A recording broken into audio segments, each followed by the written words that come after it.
before really you get quick started the then. second day. I'm like,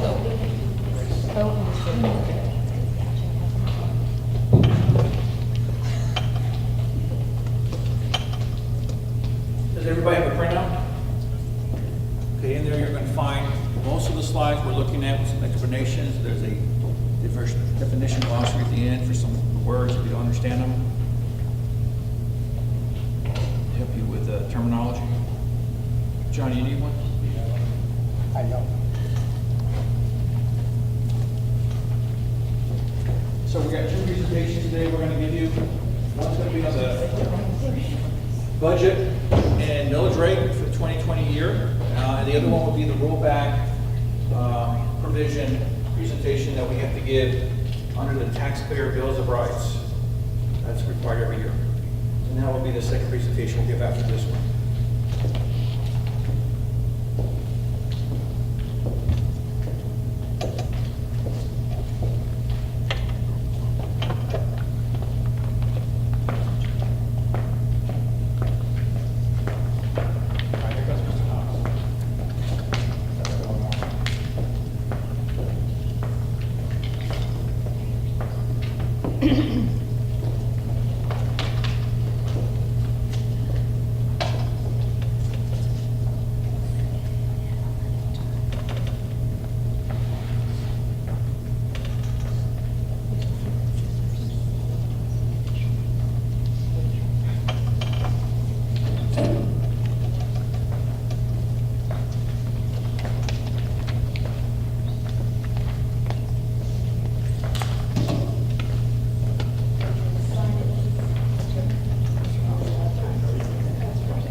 Are you about ready? Mary, you about ready? we're ready. Okay.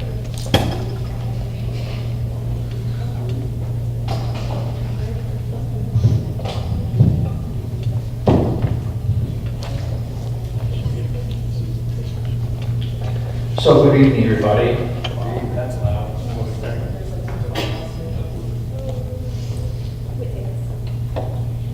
If you haven't already signed in, please come up here front and sign in. We've got some comment forms with that you either can fill out, and there's a phone number and a email contact for me. If you just want to email me something instead. We've got some pins up here for you to use. Oh, there's my kind of pencil. Excuse me. So we're going to have two presentations today. First one's going to be covering the budget presentation millage rate, and the second one will be about the rollback provision. And with that, if you're all ready, we'll go ahead and get started.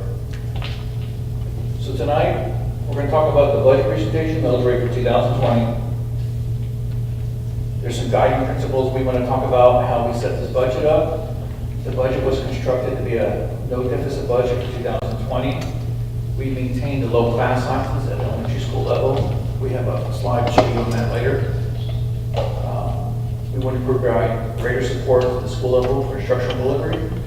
And there is a security audit recommendation that's not in this budget, but will be added later in the year once the final details are released by the governor. but we're being awarded $30,000 per school for security upgrades.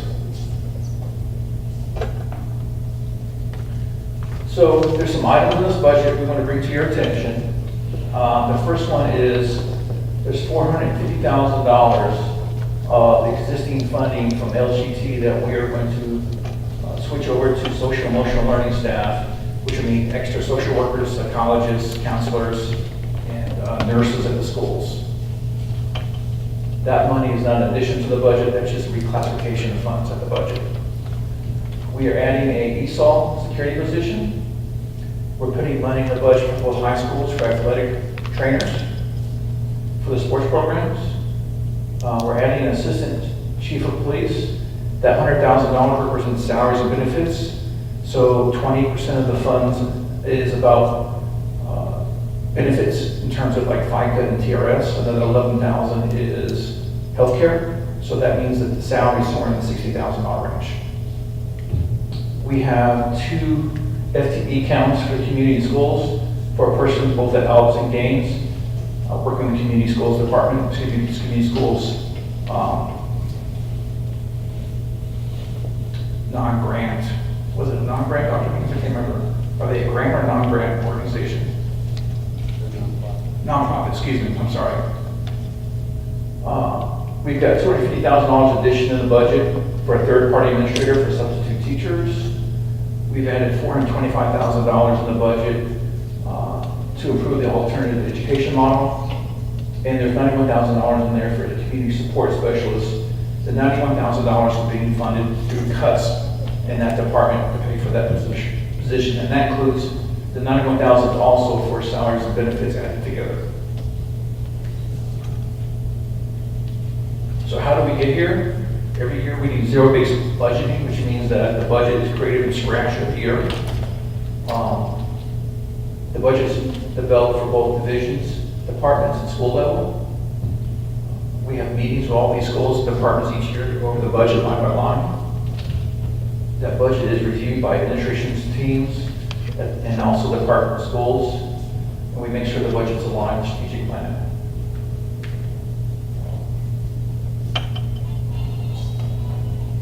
This is the vision statement for the school system that we use to help develop this budget, and I believe that's in your document you're looking at. This is the mission statement for the school that we also used when we developed this budget.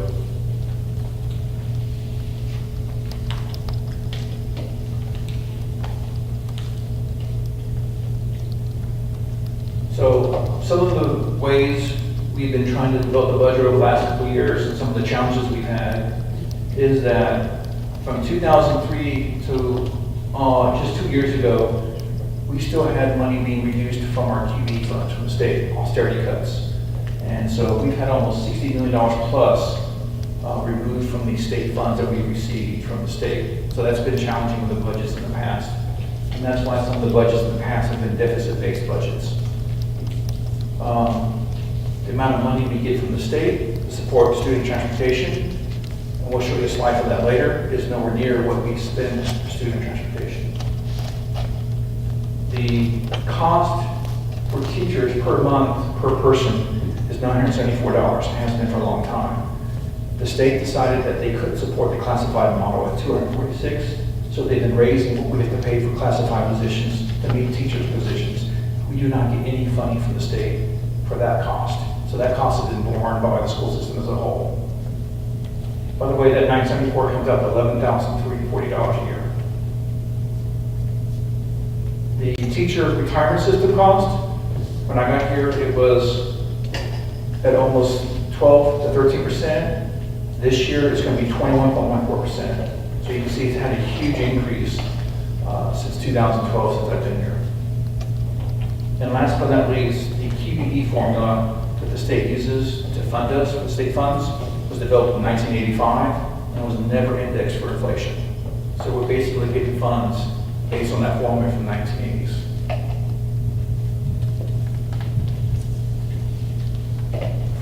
So some critical investments that this budget does this year is maintain small class sizes. We add some school nurses. We We made sure we had art, music, and physical education teachers at every school. We added social workers, social psychologists, made sure we had paraprofessionals where required.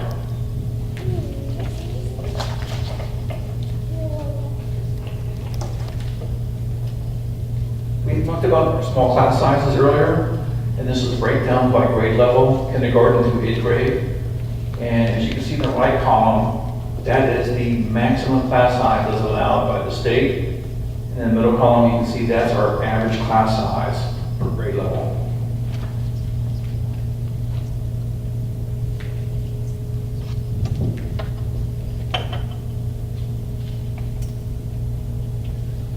So this tentative budget we're going to show you tonight has some items that we want to point out to you. So the local tax digest, we're projecting a growth in our projected revenue of about a 7.85% in the local tax digest for local taxes.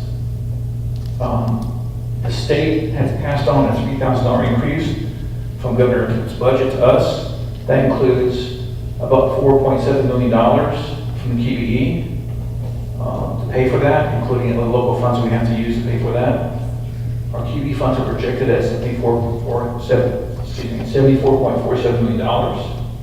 There's a step increase in the budget for all positions at about 1.4. We're going to give a 2% COLA increase to the classified of about $454,000. The increase in the teacher retirement percentage this year will cost us about $2.2 million. As you can see, the increase is going from 20.09 to 21.14. Last year, the increase was almost 4-point-something%. And we'll see that later. So the total budget for the 2020 school year is about $165 million approximately. And of that, it is a $14.6 million increase over last year's budget.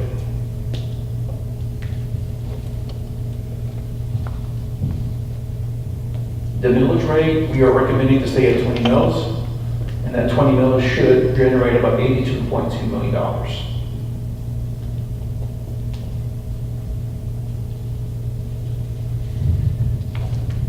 This slide here gives you a comparison for the revenue projections between the 18, 19, and 2020 year. So for the 2020 year, we're projecting a revenue of a total of $164,011,000. There's $688,400 of fund balance to be used that was authorized last year by the board to be used for ELA expenditures over a 2-year period. So the total amount of revenue that we have projected for the 2020 year is $164,699,000.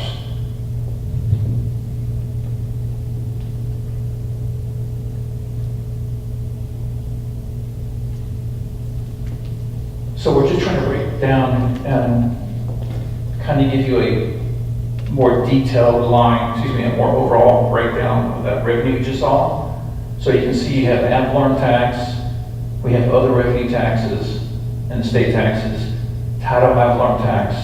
The title ad valorem tax is that tax they passed about 5 or 6 years ago, where instead of you paying your annual property tax on a vehicle, now you have to pay sales tax when you purchase the vehicle. That's what that is. Then we've got state revenue of about 74.4, federal revenue in this budget of 279, and most of that's indirect, and local revenue about 1.4, and of course the ELA money. If you look at the pie chart, how it looks, you can see that ad valorem makes almost 50% of the total budget for this year's budget. The state funds are about 40.5. In the past, the way those two worked out, that was about 98% of the budget. But because of a change in the law this year on how the ad valorem taxes are supposed to be reported, we had to change that to a different category. So now that's 2.74%. If you add those back up, you're right at the 98%. So we get about 2% or less of our funds from other sources. Can everybody hear me okay? I feel like I'm...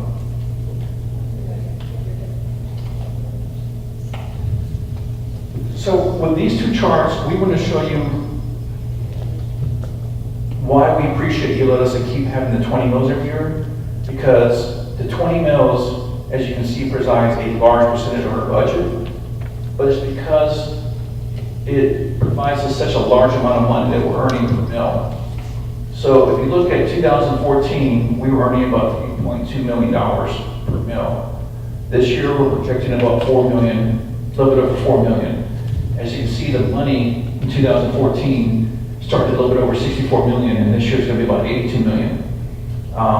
When I talk to my other cohort CFOs in other places in the state, when we tell them how much money we can generate, they're just aghast, because some of these school systems, they may be lucky if they get $150,000 to $200,000 per mill in some of these counties, so they're not getting a lot of money. Also, those are the counties also that when the economy got bad, they were having furloughs, they didn't have any art, music, PE teachers at the schools, they were cutting staff left and right. Basically, we didn't do that during that time period. We had some furloughs, but we pretty much kept everybody on staffs that we had at the time. So just to get the idea how austerity looks, going back to 2014, as late as 2014, the state was withholding $8 million from our state funds. And those are some of the years where we were deficit budgeting because we weren't getting as much money from the state as we had earned. In 2015, it was 5, 16, 3, 17, 1, 18, 1. The last 2 years have been the only years since 2003 that we haven't had any austerity cuts from the state.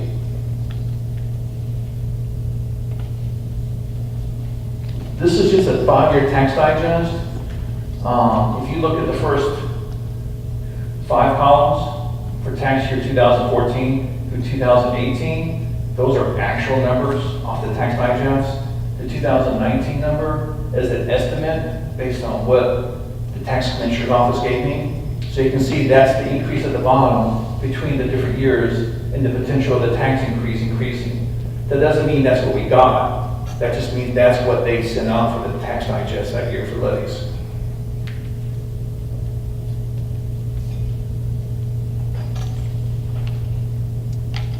So go back and give you a perspective of the actual budget versus how much Ccsd revenue we had. As you can see, as the years progress from 2014 to today, as our budget gets bigger and bigger every year, we're not getting the same percentage of money as we did in the past from QBE. In fact, it's starting to pull away, actually.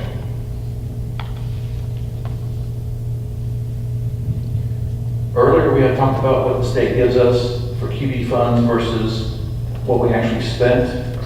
So if you go back to 2017 to today, you can see we spent over $8 million every single year, and we're budgeting $8 million this year for salaries and benefits alone for transportation. But we actually received below $1 million to up to about $1 million this year. So we're only getting about 1/8 of what we spend in transportation costs from the state.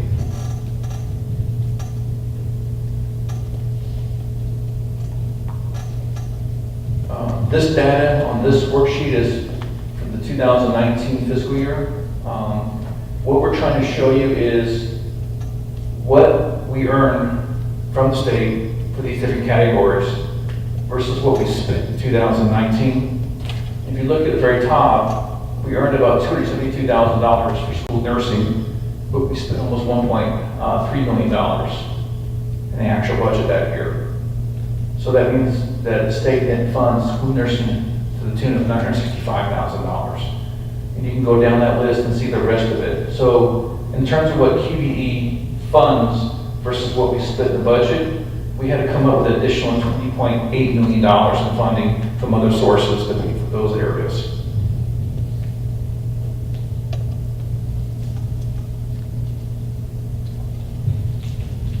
One of the other things that people don't know about the budget is that there's a minimum standard the state has for funding formulas. So in order to be fully funded, a school system has to be 3,300 kids. When I used to be the director at Beaufort, we used to play with that number very closely. We barely had 3,300 kids every year. The other thing is elementary schools have to be 450 FTE count or higher. As you notice, we have 5 schools that did not meet that criteria. Our middle schools had enough FTE counts, and our high schools had enough FTE counts. What that means is we get most of the funding, but there is some funding we will not get because the schools don't meet that standard.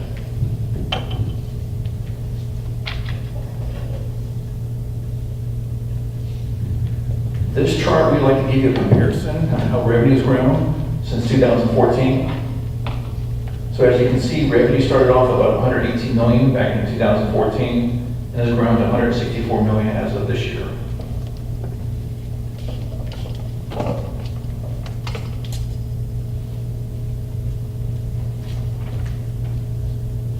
This is a broad view of what the budget for expenditures will look like, and we want to break it down in such a way you can see how much of it is certified versus classified. So in this budget, we have about $107.7 million for salary and benefits for all certified positions in the budget. We have about $29 million for classified positions. We have supplements for athletics and benefits of $754. The cost for substitutes about $900,000. Our operating budget's about $25.6, and we have funds in there as matching funds for the ROTC programs of about $434,000.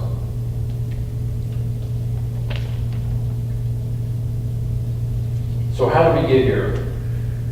Back in 2016, the budget was $130 million. You can see it was $138.17, $146.18, $151.19, and the $165 today. There's a couple things I do want to point out to you in this. I want you to go back into 2016 and look how much TRS increased by, 1.12%. Then there was no increase in 17. Then there was a 2.54% increase in 18. Then there was a 4% increase last year, and this year we had a 1.05% increase. Now the good news is we're hearing from the state that TRS is going to go back down to like 19.66% next year, which we look forward to. The reason the TRS has been going up so much over these years is when they do an actuarial review, they use a certain standard for the return on their investments, and I believe it's somewhere in the 7% range, and they base that on what they think people are retiring versus what people are hired. Then they go and look at the value of what the teachers retire are going to get versus the amount of money that's going to be contributed. And when they do that analysis, they had to keep raising this amount to offset the money that was flowing out of the fund versus the money flowing in. One of the great things about the state of Georgia is that we are in the mid-80s for the funding for TRS. If you go to states like Illinois, they're at 14%. So the fund here is well funded for teachers' retirement system. You'll notice that we had also had some increases in salaries back in 2017, 2018, and of course a 3K increase this year for the teachers. The governor has said that he wants to fulfill his promise for the $5,000, and there's talks about he's going to try to increase next year's budget by another $2,000 or some combination of that amount over the next 3 or 4 years. We don't know what that's going to look like.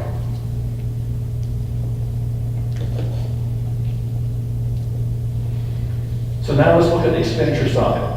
This is a comparison from 18 to 19 to 20, broken down by function level.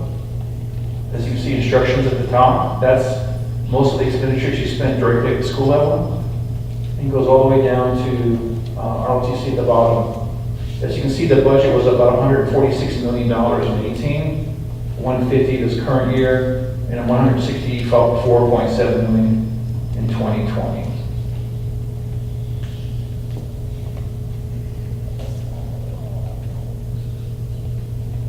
So to do a more presentation like a pie chart and kind of give you a better idea of the breakdown, if we took all the categories that supported the school level and added them together, you can see that the total amount of money that's either spent at the school or supports the schools is $123.5 million.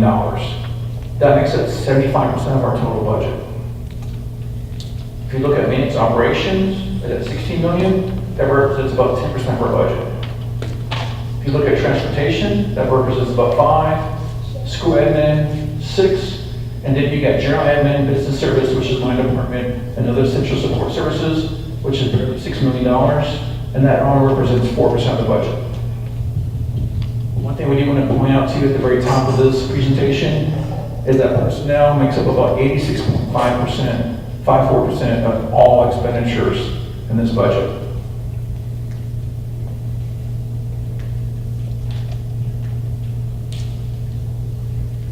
So this is a similar breakdown of the expenditures by year as we saw for revenue. As you can see, in 2014, we started at about $120 million. You'll notice that number was higher than the revenue number because we were deficit budgeting back then.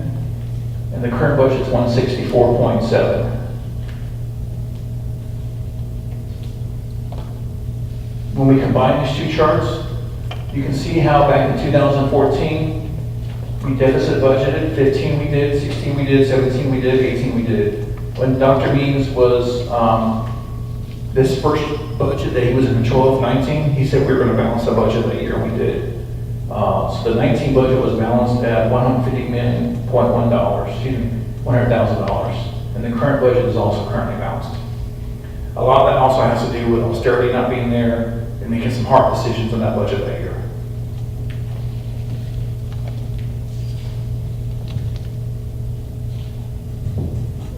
What we wanted to do with this chart is kind of give you an idea of how much federal and state funds we get, because the general fund is only funds that deal with Fund 100, but these are funds that we receive from the federal government or the state government for activities that's not in the general fund.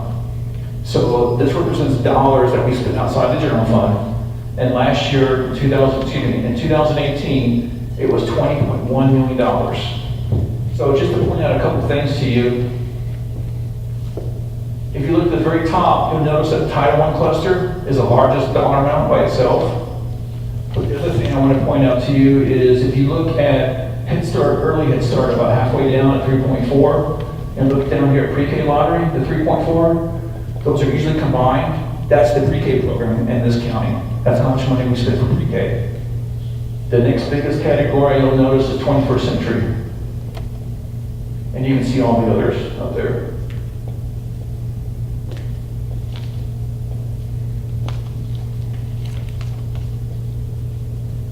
In terms of positions, of all the positions we have funded through those programs, 72% or about 211 are federal programs people, and 20% of the people, or 80, are state. So we have about 292 people that are funded through federal state programs. If we didn't have this money, we wouldn't have those people. Money-wise, the breakdown is about 80 to 20 as well.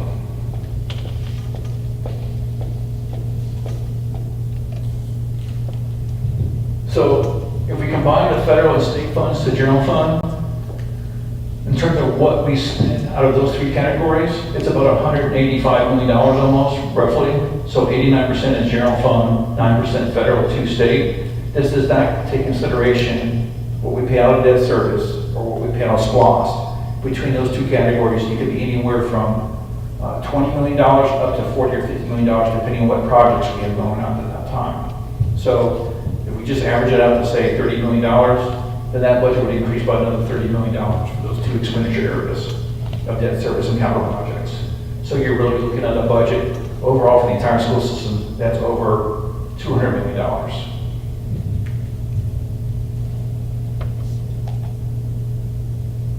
Fund balance. Our fund balance was about $25.7 million in 14. Currently, we're projecting just a slight amount over 29.5. Back in 17, we sold some property, which increased the fund balance that year. The analysis up there for the cash flow, the surplus of 375 was as at the end of March. Currently, at the end of April, we're showing that we're slightly in a deficit of about 141,000. But I believe that's going to clear up to a neutral amount, or actually surplus.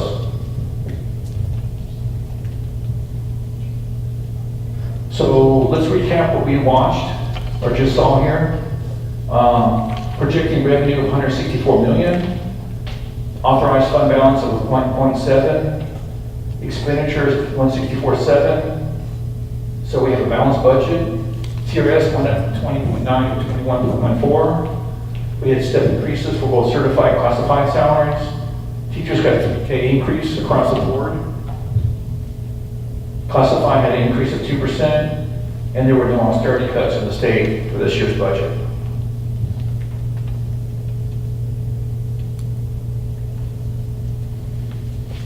Back on May 9th, we proposed a budget to the board and the millage rate. And we're having 3 public meetings, which this is the second of 3. The last one on June 4th will be at HD Edwards. We had a May 23rd question and answering budget meeting with the board. And the final budget millage rate will be approved on June 13th.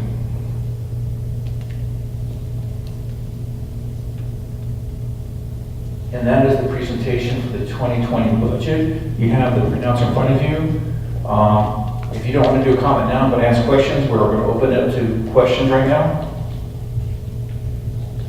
Yes, ma'am. Can you explain the rerouting of the LSGT money or the charter school money to other purposes? Does that mean there will be no grants to the LSGT in the coming year? Dr. Means, do you want to tackle that one? Yes, good evening. There'll still be, there will still be grant funds for LSGTs to apply for. Instead of each LSGT having their own separate dollar amount for their work at their local school, they'll have to apply for a competitive grant. There will be up to $150,000 in that dollar amount. We're rerouting the $450,000 so we can hire more social workers, counselors, psychologists, behavioral specialists. That's the logic that's the logic behind the shift in the fund. Was there established the fact that LSGTs weren't functioning properly as they should?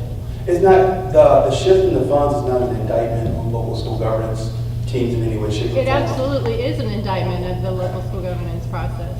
I mean, I might not be the only one who's sensitive to this topic. I understand. I appreciate your perspective. I would respectfully say it's not an indictment on what wasn't happening with the local school governance teams. It's truly an issue of us identifying needs in our budget and making sure that there is social emotional staff available for our students moving into next school year. So we're using those funds to hire more social workers, psychologists, and counselors. Part of They're this. going to be based in the central office. No, they're not. No. Okay, so we're getting social workers in each school. Not in each school. Psychologists in each school. Not in each school. We'll be moving our social workers from 9 to 10. We currently have 9. I think one of the slides that Mr. Hand was showing earlier is that the state only pays for 5 social workers. We're actually supplementing the other 4 through our local dollars. So by us moving from 9 to 10 is an important thing for us. We're hiring more counselors. There will be 2 counselors at each middle school as a result of this recommendation. We've had the 2 counselors at Whit Davis, and we're still having problems there. It's not reflecting that it's improving our school environment. So our middle schools don't have 2 counselors. I think Whit Davis had 2 counselors for the first time this year, but our middle school principals have been asking for 2 counselors for many years. So to answer your question, I think we're kind of going down some other places. That's fine. That's the logic behind the I guess I'm budget just issue. curious, why dip into the LSGT funds? You've got a $14.6 million increase in your budget this year. You could have used that to pay for these new personnel. I mean, I guess I don't quite understand the choice. So- to get rid of something that was clearly working and popular and giving a voice to your local schools to fuel their own needs, and now you're taking that away to give us something good, but it's not the same. And we've been building this for several years, so I don't really understand the logic, and I'm certainly going to give you a comment about it and talk to my board members about it, but I just was giving you a chance to defend that, because there are a lot of people that are saying, whoa, whoa, whoa, whoa, why did you do that? Well, I hope you respect my answer. That's the answer. I don't understand your answer at all. So I'm can I sorry. command the microphone? I really don't understand The your answer is that we want to provide more social emotional. Well, Excuse me. Why do we? We were doing that with our LSGT funds. Not in our every school was doing that with their LSGT But you've funds. taken that away from us, and our The ones choice that is to weren't. do what we needed to do. I understand. So that's my logic. The logic that I'm sharing with you is that we want to expand social emotional personnel for the entire school system. When you have local school governance teams deciding how they're going to leverage their funds for each school, that's not, we're unable to support it at the system level, at the school district level. We have listened to the community has shared that you want to see more counselors, social workers, school psychologists in our schools.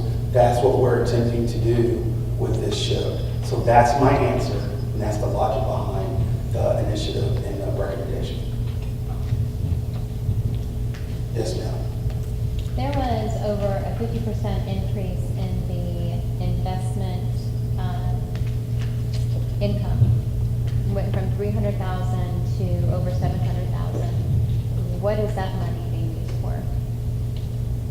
So the revenue sources are projected out, and it gives us a dollar amount to play with in terms of like how we originally start putting the budget together. And then as we start putting the operating budget together, and then bring in salaries and benefits, we try to make sure that money stays within that projection of the revenue available.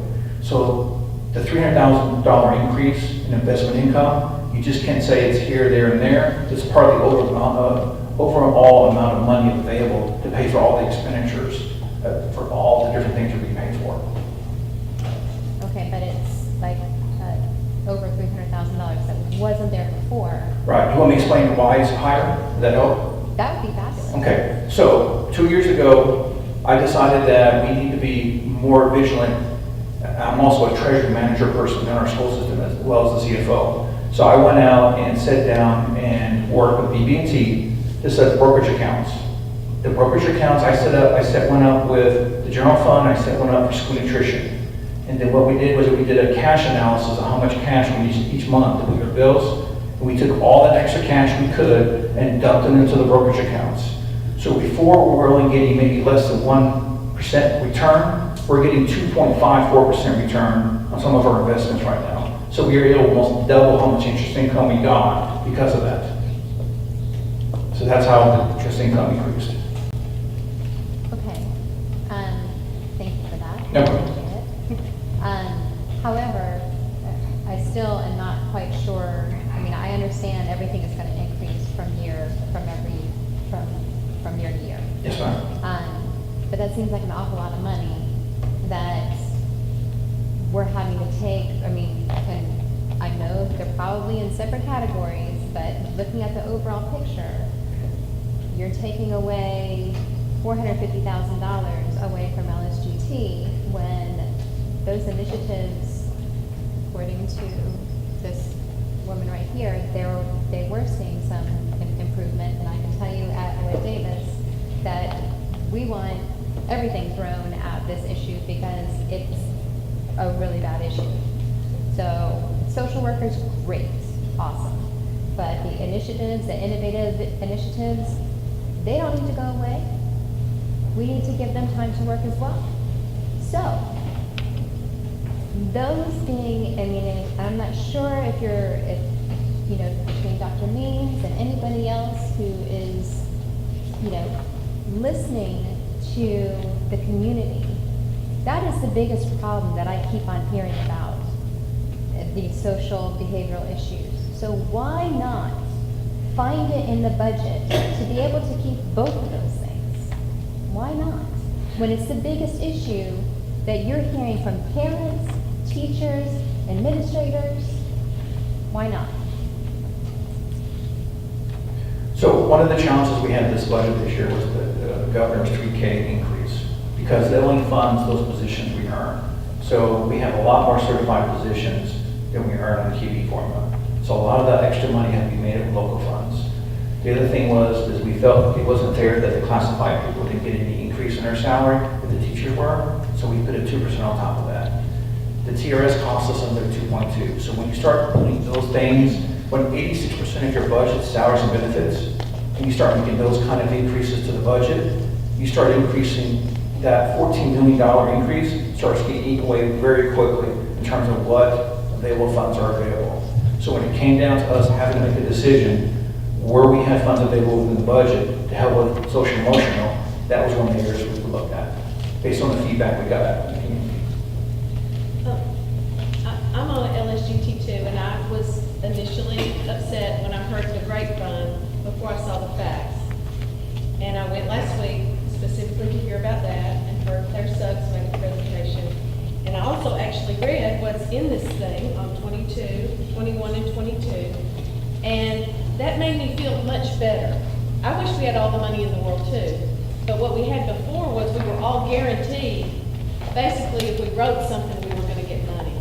It wasn't competitive. We were all guaranteed at every school to get what we asked for if we just jumped through some hoops. They're not saying all the money is being taken away. $150,000, am I correct, is still going to be available for all of our LSGTs Correct. to apply for innovation grants. We're just going to have to be more specific. We're going to have to write better grants. At my school, we had to come up with something. So I'm not saying that's true at every school. I'm just saying that money is not being taken away. And I do think the school district is listening to us because social emotions is my biggest, hottest issue personally. I think this is a direct response to that.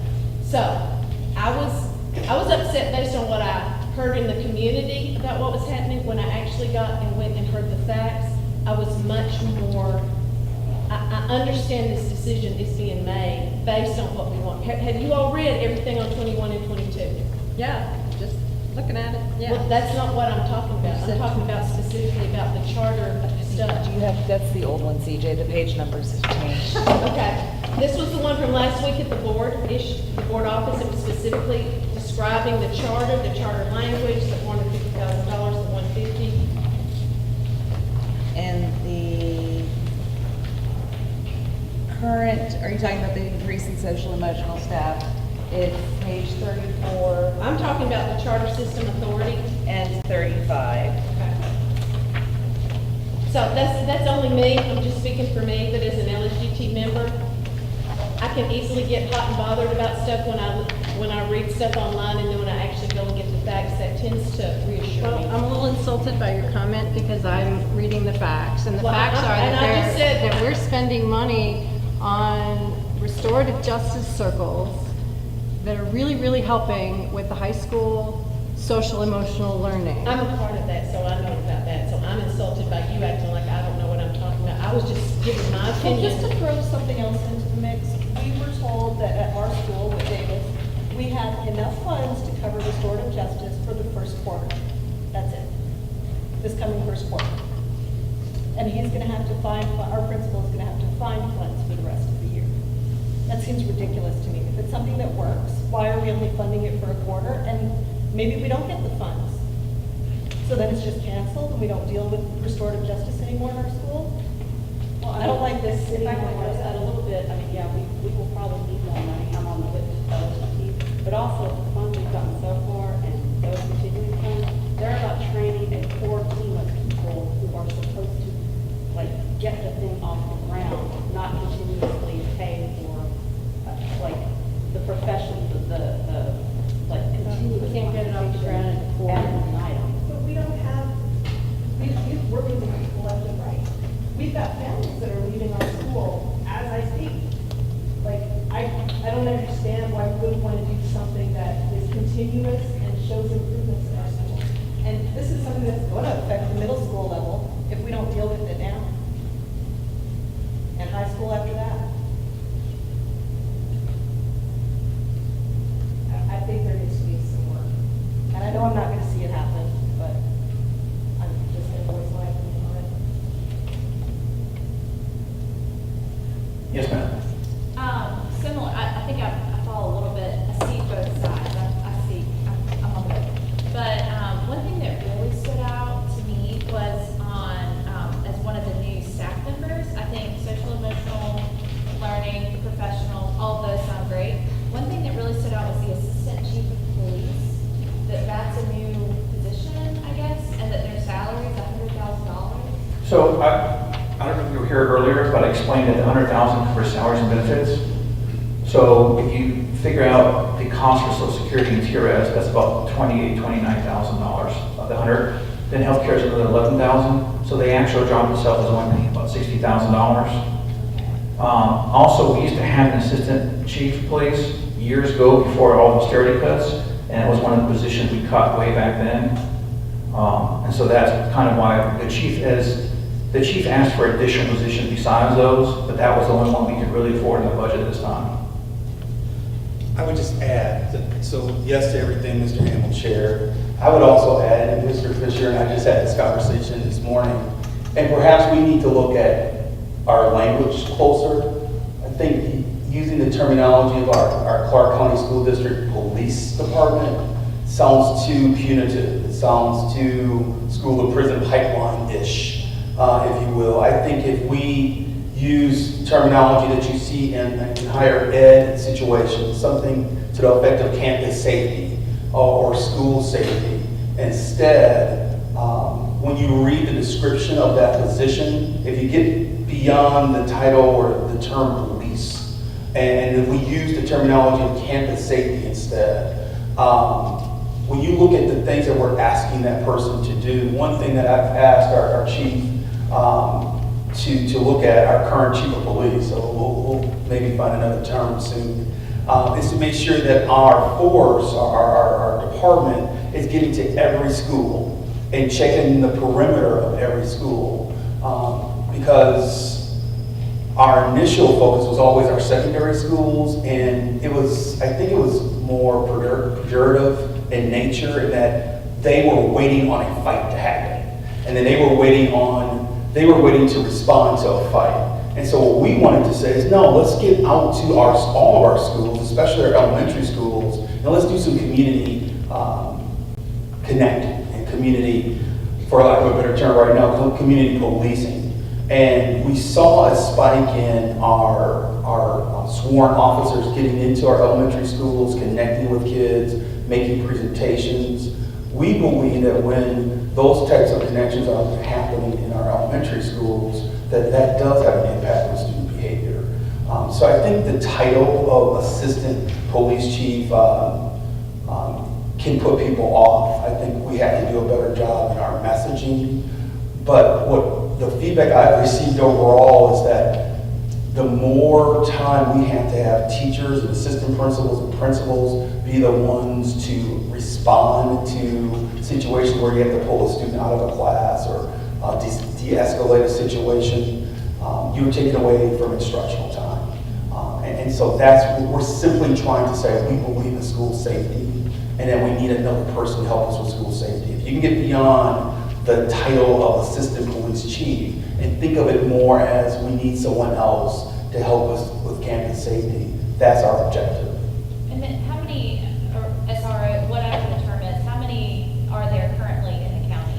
We currently, as a school system, employ 5 individuals who are sworn officers in the state of Georgia. And then we have an agreement with the Athens Clark County Police Department where we hire 6 school resource officers. And so they're officers with ACCPD. Those 6 officers are based in our secondary schools, which then leaves our 5 sworn officers who are employed by Clark County to be stretched. And so they're stretched in a way where we're not able to attend to the safety and the protection of our elementary school campuses. So Dr. Ezekiel, who's the principal at Gaines now, it was pretty rare for you to see one of our sworn officers. But I think that's troubling because we have how many trailers outside on this campus? At least 12. And so to have someone check the perimeter of a place like a Whit Davis where we have trailers, or Gaines or Chase in particular, but all of our schools, we think is a priority. It's something that we should pay attention to. And that's why we're making that initiative, or proposing that initiative. Well, I think that makes a lot of sense. I mean, we are at Whit Davis, and I've never seen an officer there. I know that there are several altercations that the principal often spends time dealing with those versus, being able to do what his priority should be. But So we believe that we had another person to assist in that process.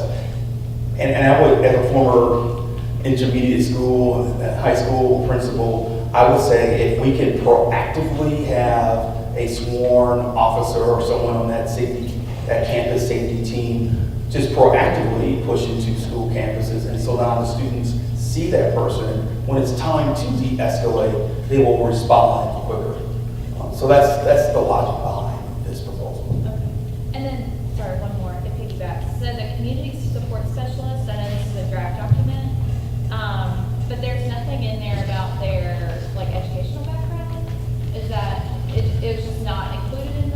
it was done purposely. That's very astute of you to notice it. We don't want to eliminate someone who doesn't have a 4-year college degree, for example. There are individuals in our community who we believe they fit that role, but they may not have the traditional 4-year college degree.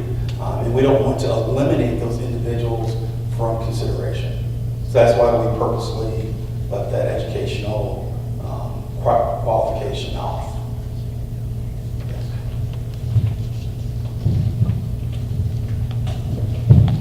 I have a question about, so the substitutes, so it almost doubled, I guess, from last year to this year. I saw there was the 250 for, I guess, is that a third party? Yes, ma'am. Do you mind just speaking to that, the rationale and what? So, we were having a hard time filling our sub percentage.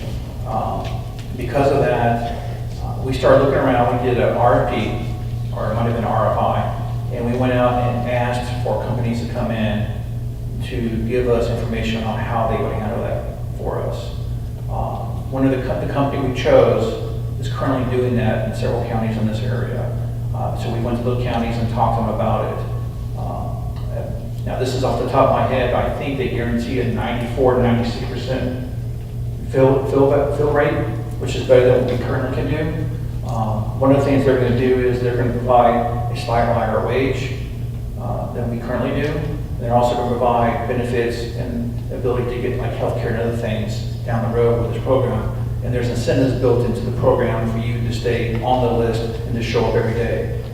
Based on the information we got from these other counties, it looks like this is the right direction for Clark County to head in to make sure we have as many subs available. Not only that, but they already have an existing pool of subs, this company does, from around this area, from all the other places they fill. So if they have to, they can bring somebody out from another county into this county to help us fill the sub vacancies on any particular day. If I may add. So you saw in one of Larry's slides that we're paying $900,000 right now for substitutes. This is an additional. No, this is the top of that. The whole 900,000 is the total amount. So the 250 is in the 900,000? Yes. Okay. Right, because last year it was 561. Yep. So that's. So this company, they do pay benefits. It's something that most substitute teachers don't have right now, which is a draw. As Larry said, there are incentives if you stay on their pool long enough. They provide financial and non-financial incentives. And I guess the thing that drove us to this third-party administrator model is that we're hearing from our staff that we're unable to fill sub rates. And then it creates more chaos in the schools. It creates more chaos in the schools, and that you are asking teachers to either take on 2 classes, or you are canceling classes, you're having kids go into just a general area, and it creates, unfortunately, an unstructured environment that then perpetuates the student behavior issues that we're trying to address. We're very confident that this company will do well. Their references came back very strong from other counties in the state of Georgia that saw a significant change in their school cultures because they were able to fill vacancies. It's pretty, again, I'll go back to my principal days, but Dr. Ezekiel is closer than I am. It's pretty troubling when you get to school as a principal and you find out you have 3 vacancies that you don't have a sub for. And so not having the luxury, I remember you used to have the luxury of saying, do we have the really good subs today where instruction is seamless, right? And so you move from that place where you are hoping to have a sub that will make sure that instruction is seamless, and it continues to, you just want to make sure that you keep a lid on things. And that's not healthy from a culture and climate standpoint for anyone, for staff, for the kids, and so that's why we're pursuing this proposal. Just a kind of a follow-up to that. So for the expenditure comparison, so last year for staff services, so it's almost doubling for the 2020 year. So is that, so right under 6 million to like 9.5 million. Do you mind saying what's in there to Yep. kind of? Let me just get to that so we can look at it. So you're talking about staff services, right? All right, so this past year, we joined a cohort that the state started called the Fund 150. The Fund 150 is where we take general funds and title funds and we commingle them. And because we're commingling them, that means that we don't have all these regulations on how we have to spend Title I funds, which means the principals can, where they could combine general fund and title funds before to buy something, they can now. And they're saying they can spend money on, they couldn't spend money before. As part of that process, what we did was, in order to capture some extra funds on the KeyB formula for next year, we took certified positions that were being paid out of title funds and moved into general fund, and we took classified positions that could be paid with title funds and moved into Title I. So which means we'll get more T&E, teacher learning experience, on our budget for, on our KeyB funds for next year. So you can see that's why that number went up. Now, what you don't see, even though the number for instruction went from 100 million to 108, is that a lot of those classified positions were in the instructional side, and that number would have been a lot higher if we had moved those people to Title I. So that's why that number went up like that. And that's important, if I may, Larry. That's important because there's a page in there that talks about grant-funded positions. And in education, typically, if you are identified as a Title I funded teacher, you felt like you were year to year. You felt like you could be cut at any time. And so I think there's a slide, I can't remember what page it's on, but you will be able to find it in your document. There's over 200 positions that we fund in this district that are funded through Title I federal dollars. By us moving, thank you, 211.8. So by moving those positions, as many as we can, into Fund 150, that cloud of being the Title I funded teacher goes away. And it creates more stability for that staff member. It has been a long-going tradition in K-12 education where if you know that you're being funded by title dollars, you're always looking to get a more stable position financially. By going to Fund 150, we're able to keep people stable and hopefully get them to stay in Clark County. Yes, ma'am. So I guess this is the question for the LSGT representatives that we have here, because it will end up going back to the budget. What are your takes on the innovative strategies that have been implemented this past year as far as dealing with social and behavioral issues? In your experience? Sure. I know you're asking that question of other individuals who are LSGT members here. If I may address it, from my perspective, we have 21 local school governance teams. And as it was cited earlier, Ms. Suggs, who is our Chief of Community Engagement and Strategic Partnerships, she looks at all of those grants. And there are grants that are small, where they are spending $20,000 or $30,000. From a system standpoint, that is extremely difficult for us to manage, to support, and ultimately, we're not quite sure what the success rate has been across the entire district.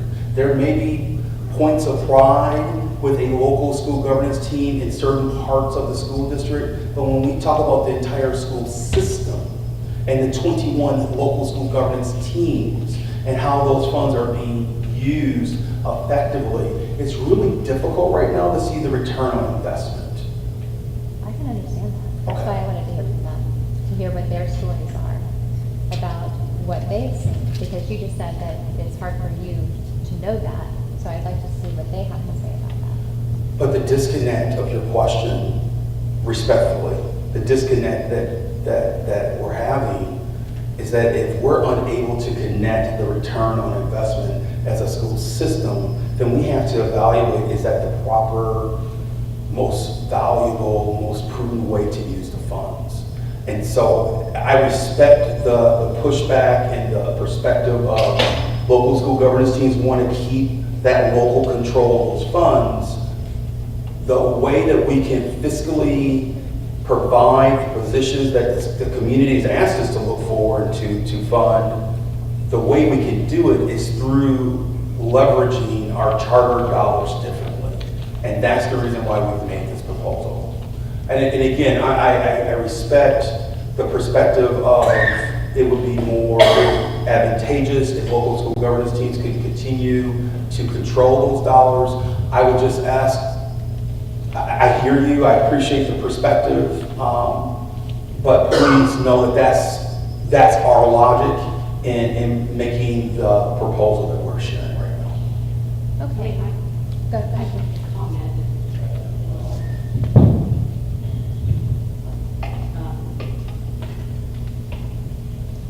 I think,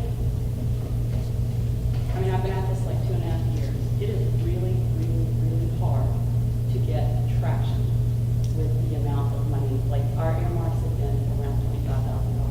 And that sounds like a lot of money, but it has been extraordinarily hard to get traction. At least in with Davis's context, we've had so much flux. We've had, it's like every year has been someone trying to learn the ropes again. That's been the case with our administration. That's been the case with turnover in our team itself. I've been to darn near every single meeting that LSUT members and trainings are invited to. And I can kind of see what Dr. Mead is saying about equity across the system. It is like the left hand never knows what the right hand is doing when you're talking about what's going on in one school versus another. I want the money spent. I'm willing to go to the competitive system if it means that a system can look at the big picture and leverage the dollars better than a one LSGT can, because we cannot hire staff. But we keep hearing hire staff, hire staff, hire staff. It would, if they can mobilize it better, I'm for it. Obviously, I don't want to, I think people are worried about, bloat in the central office and all that stuff. I don't want that to happen anymore than anybody else. But I do think across the district, the LSGTs are really uneven. They really are. There are some that I don't even know if I mean, in just looking at trying to look at published minutes across the district, it's super uneven. So I don't want to indict the LSGT system. I know that it's a fear. But I honestly don't know at this point if the ROI is where it should be. So if as a district it creates more equitable outcome to look at it as a big picture, it's worth discussing at least. And I see that in what you're doing with hiring the teachers and trying to make it more appealing to hire teachers and retain them. And that's great, and I definitely applaud that. And a lot of other things that you guys have talked about so far this evening I can see how that is going to benefit this issue. So I'm fully in support of that. So I guess my question was about taking away something that sounded like it was a good idea, and I think it benefited lots of individuals. Just so then, like, where I was going with the budget is that I see that there's a stress to keep that even, to keep the expenditures and the budget even, whereas it hasn't been in years past. And I guess my question was, is it worth keeping that even at the expense of losing programs that may be working for our kids? May I? Sure. The $450,000 that we are recommending to use to fund some of these social and emotional learning positions is actually only a third of what the team of student support said that they needed. So back in March, I went to Dr. Dawn Myers, who's over student supports, and I asked her the question.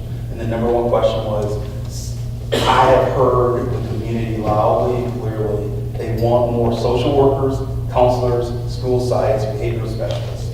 So you tell me, go to your team and tell me how many more staff members do you need to hire to meet the goal from your perspective as the professional team. Dr. Myers came back and said, well, I've talked to all of my department leads. They said we would need $1.5 million worth of staff to meet the needs of the community. If we were truly, so the social workers, the counselors, the sites all said, if we were really doing our job well, you would fund us at this level. So the $450,000 is only a third of what they said that they would really need. I would just, if I may, I would just emphasize, we believe in the local school governance teams having the ability to submit grants. That's why the grant process is not going away. It's becoming a more competitive grant model.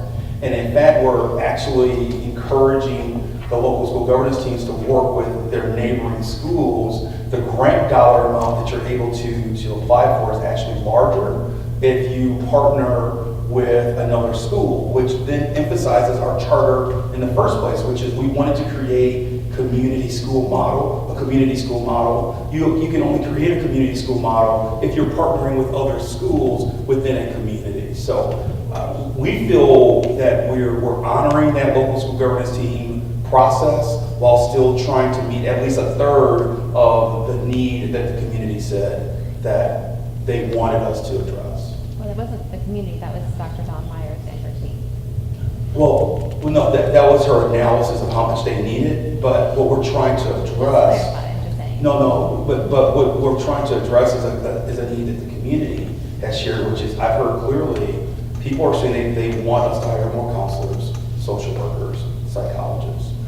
And so their analysis of how many we would need, you're right, that's Dr. Myers' analysis, but I think there's consensus that the community, our staff, all believe that we do need more counselors and social workers and psychologists. That's certainly, I am not debating that.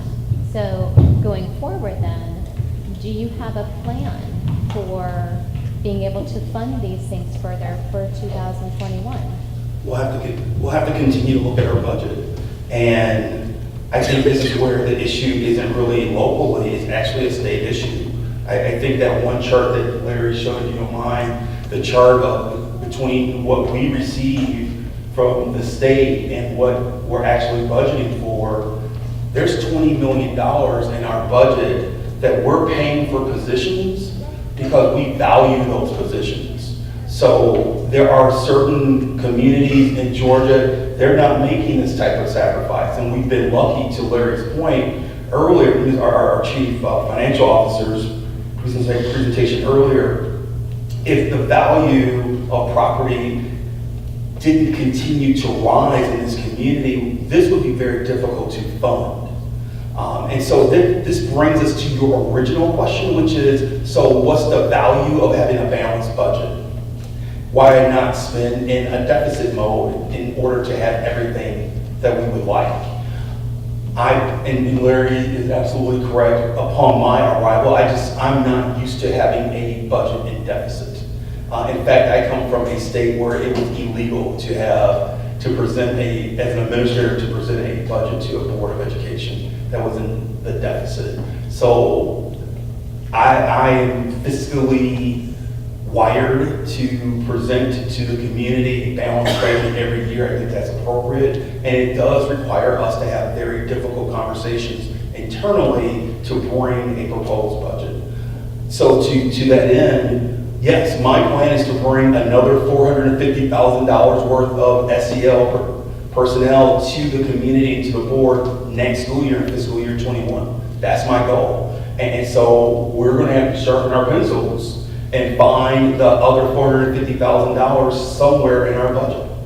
That's the goal. The goal is to eventually fund what Dr. Myers and her team want to put in place for our kids. We're going to have to continuously look inside our budget and look internally, because right now the state is not fully funding the enterprise of K-12 education the way that we need them to. Can I just piggyback on him real quick. Sure. And then I'll answer your question. So if you go back and look at this shot right here,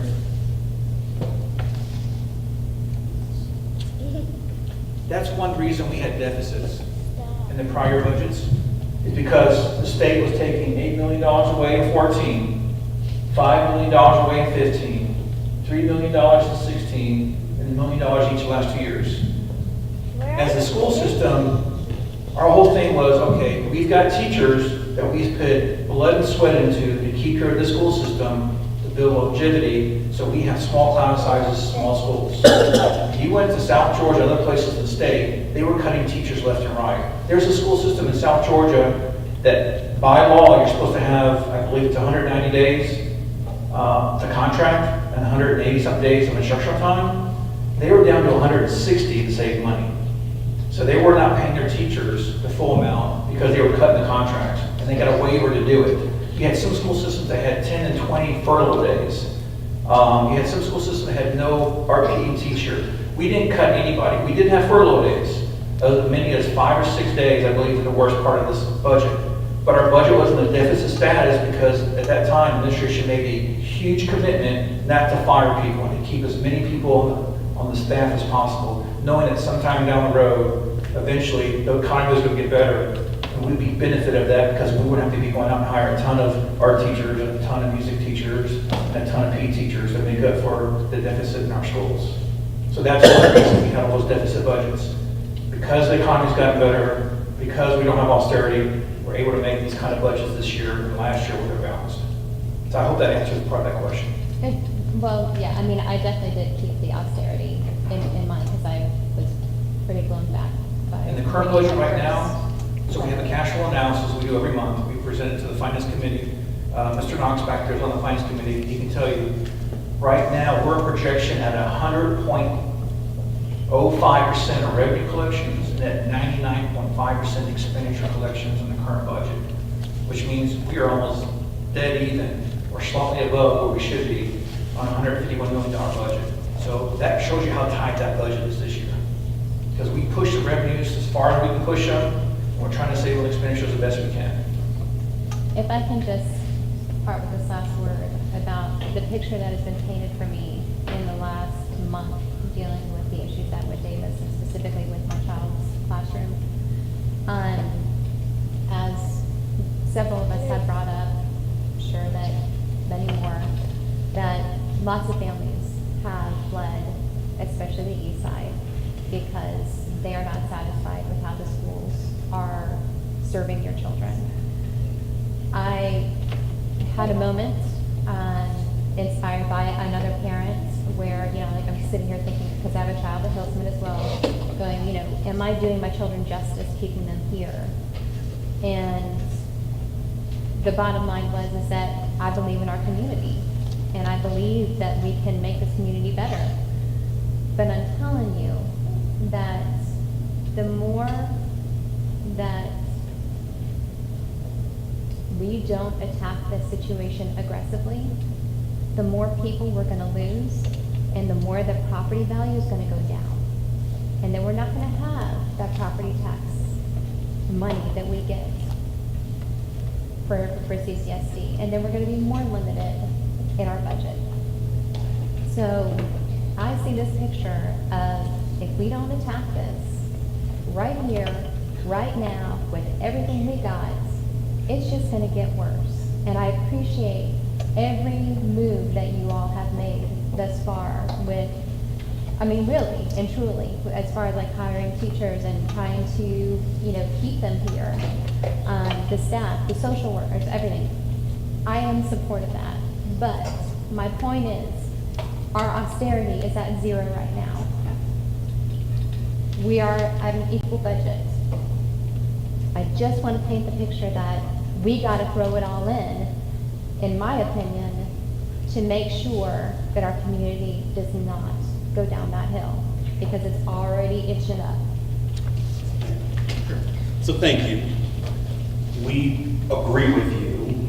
I've worked with Dr. Myers because ultimately attacking and I appreciate you kind of tying the connection of the behavioral issues at Wood Davis in budget and property values and bringing it all together. We're moving from 9 behavioral specialists to 11 next year within this budget. We're obviously with all the different positions that you can see with the money that we do want to shift and reallocate from the local school governance teams to SEL positions, we believe we can better support schools like Whit Davis. But there are Whit Davis type situations happening across the district. And that's another reason why we feel so firmly about the reallocation of the dollars from the local school governance teams to better support these schools. These are not central office positions. We're not bloating the district office more. These are positions that will be embedded and have their offices in the schools. And so we are aligned, I agree with you, and if we are aligned, then we need your support with this proposal because we can better attack, to use your word, we can better attack those situations with more staff.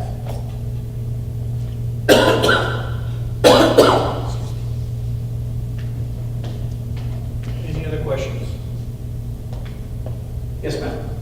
This is, I guess, a general question about the transportation. So, and it's on our packet, it's page 22, but like the QBE funds are this little, and then our transportation costs are that large. So is that normal for all school districts? It's normal across the state, actually. Okay. So when I started this industry back in, before I was here, I was a state auditor, but when I started back in 2004, 2005 at Beaver City Schools, before I went to DeKalb, typically back then, you got funded for bus drivers, you got money for buses, and you got money for operation of those buses. They got rid of the money for buses, and they got rid of operation money, and they just left it to salaries and benefits. And even then, I believe, Dexter, do we have 150 bus drivers? We get funded for 74. So even the state doesn't even say that the state goes out there and does some kind of formula to say what they think we need of bus drivers. But that doesn't come close to the number of bus drivers we actually have and how we have to get all these kids to school and back every day. Does that answer your question? Yes. Okay. And we've made it a legislative issue. So we've been talking with our legislators to say This is a statewide issue that we need to address. And while we have, I think, on the books of 150 bus drivers, we only staff typically 132. So what our transportation department does on a daily basis is actually amazing. Mr. Weaver, who runs our transportation department, said if I was fully staffed, I would have 152 drivers.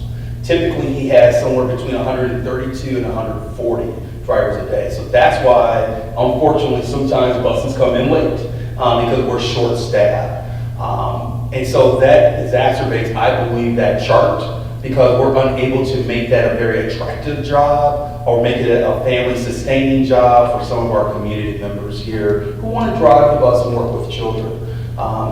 We're going to continue to try to find some traction with our legislators and have them connect with their colleagues in the legislature because this is something that affects South Georgia, Northeast Georgia, all of Georgia. It's something that we need to address more.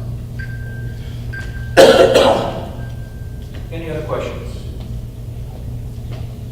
All right, you're welcome to stay for the next presentation. It's not very long, it's about 5 slides. It'll take me about 5 or 10 minutes, and it goes over the rollback provision under the taxpayers' Bill of Rights. And we will see how the tax digest has gone up from year to year for the last 2 years. May I give a preview? Sure. So the preview to this is that under the taxpayer Bill of Rights in the state of Georgia, we have an obligation as a school system to share with you what your millage rate dollars are going toward. I think that a real high-level review is that if we were going to hold taxes flat, and so if we were going to hold your taxes to the same level that you paid last year, this year, the millage rate that we would set would be at 18 points. I think it's 18.6. 6, I think, yeah. It's 18.6 instead of the 20. That's really important to keep in mind. And it's important to keep in mind because if we held your taxes flat and it was at 18.6 versus the 20, we would be short millions of dollars. And so the conversation we just had about some of the positions that we want to fund, it would be even worse if that millage rate was set at a point where your taxes were held flat. So that's really, that we have an obligation as a school system to let you know. That's the Georgia Taxpayer Bill of Rights. We need to let you know that that's what we're asking for, and the 20 mills is very important because it does allow us to fund as much as we can. Did I do a good job there? Good. So just to piggyback off of Dr. Means is, the first slide we're going to look at is the difference between the 2018 actual digest and the 2019 estimated digest. So, believe it or not, the digest is not just made up of property tax, real property tax, but it has other categories as well. So, you've got real property, you got personal property, you got motor vehicles, mobile homes, timber, heavy duty, and then you have your exemptions. This is on page 16, by the way. So if you look back in 2018, the actual net digest that was levied for the county was $3.9 billion. And the current digest is $4.265 billion. As you can see, the gross digest went up $409 million, and the exemptions went up by almost $49 million, for a net total of $360 million increase. As you can see, the majority of the increase was in real property. The next biggest area was personal property. Remember earlier when I talked about the sales tax for vehicles? If you look up here, you'll see motor vehicles at 42 dropped down to 34. At one point, that number, I want to say 5 years ago, was $160 million. So as the sales tax has slowly worked its way into the system and vehicles come off that you're not paying for them for each year, that number drops every year. Eventually that number will reach zero. We won't be getting more money from property tax for vehicles. It's all going to be sales tax. Mobile homes was a slight decrease, timber was a slight decrease, a slight increase in heavy duty equipment. But if we go to the next slide, Dr. Means. So what does this mean? This means of the $360 million increase in real property that you just saw, this year alone, $293 million was reassessment. Which means we only had about $64 million and $65 million in actual growth in the tax digest. And of that, $48 million of it was in the other categories. So the majority of the increase in this year's tax digest came from reassessments done by the tax appraiser's office at all the different schools and buildings in this county. So because the reassessment was so high, Dr. Means, we go to the next slide, please. We have to tell you that in order to keep the same amount of money without the reassessment being assessed in the tax digest, we have to lower the millage rate from 20 to 18.622 to get the same amount of money without the reassessments and only growth. So if we go back and look at the last several years, what have we gotten from property tax? So you can see from 15 to 20, that's how the property tax has slowly increased over the years. From 66 to 67 to 68, those are very slow years as we're getting out of the Great Recession. In 18, we took a jump. 19 was kind of flat again, and this last year has been the biggest jump we've had. And the property tax, that's because the reassessments were so large. One reason the 18 and 19 jump wasn't so big was we took a huge hit, about $40 million against the motor vehicle tax at that time, because so many vehicles came off. I think that was the third or fourth year of the sales tax in effect. And I think that is it. Any questions on that? All right, if there's other questions, please take a comment form. If you haven't signed in, please sign in. You're more than welcome to the forms we'll give you. And the next meeting, if you want to attend that, will be June 4th at 5:30 and 5:30 ST hours. Thank you very much for coming out tonight.